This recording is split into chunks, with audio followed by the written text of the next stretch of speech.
मन के गंदे विचार। हमारे मन में गंदे विचार क्यों आते हैं? हम नहीं चाहते हैं, लेकिन फिर भी हमारे मन में गंदे विचार आते रहते हैं। लेकिन मन हमारा सबसे बड़ा दोस्त है और मन ही सबसे बड़ा दुश्मन लियोन है। जब हम अपने मन की बात मानते हैं तो हमारे मन ही हमारा नेत्र करता है, भटक जाते हैं। और जब हम अपने मन को संतुलित कर लेते हैं तो हम अपने जीवन में हर चीज का ध्यान रखते हैं। हम अपने मन में आने वाले गंदे विचार को रोकने की कोशिश करते हैं, लेकिन जितना अधिक हम रोकते हैं उतना ही ये विचार हमारे अंदर प्रवेश करता है। जितना अधिक आप किसी चीज से दूर भागते हैं वह चीज आपको अपने पास ले जाएगी, इसलिए उस चीज से दूर मत भागिए, उस पर संतुलन बनाए रखिए। एक बार एक युवक गौतम बुद्ध के पास आया और गौतम बुद्ध से बोला कि बुद्ध, मेरे मन में इतना गंदे विचार क्यों आते हैं?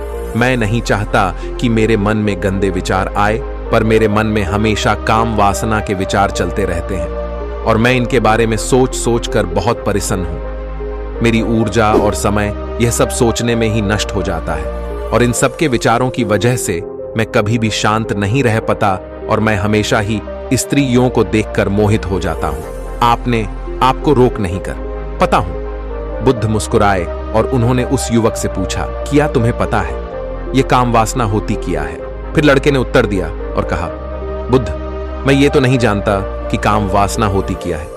हाँ, ये जो भी है बहुत बुरी चीज है। फिर बुद्ध ने कहा कि सबसे पहले तो तुम ये समझना है कि प्राकृतिक रूप से जो भी चीजें हमारे अंदर हैं वह बुरी नहीं है। हमारे जीवन में उसकी कुछ ना कुछ जरूरत है, वरना कोई बुरी बात तो नहीं है।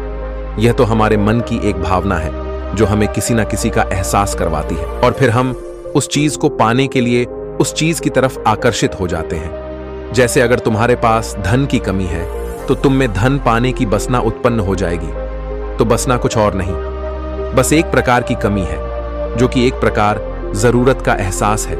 और जब यह जरूरत शारीरिक हो तो हम इसे काम वासना कह देते हैं। युवक ने बुद्ध से कहा, बुद्ध, मुझे काम वासना का मतलब तो समझ आया, पर आप मुझे यह बताएं कि यह आती कहां से है और कैसे आती है? बुद्ध ने कहा कि काम वासना कहीं से आती नहीं है, हमारे अंदर ही होती है और इसका होना जरूरी भी है, तभी तो मानव जाति का विस्तार होगा।